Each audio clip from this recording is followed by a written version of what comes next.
kambal din kayo, kotse din yung iririgalo ko.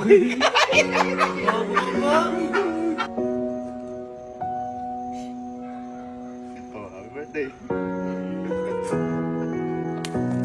Hello. Hello. So, last month po, kung natatandaan nyo, nag-birthday po si Kalo at niregaluhan ko po si Kalo.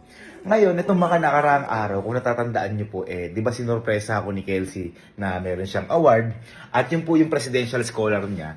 At meron din pala si Kalo, kaso hindi alam ni Kalo. Ngayon, may sinabi ko kay Kalo nung pagka-uwi namin dito sa bahay, kung natatandaan nyo, at eto po. Ako nang bahala sa ibibigay ko sa'yo.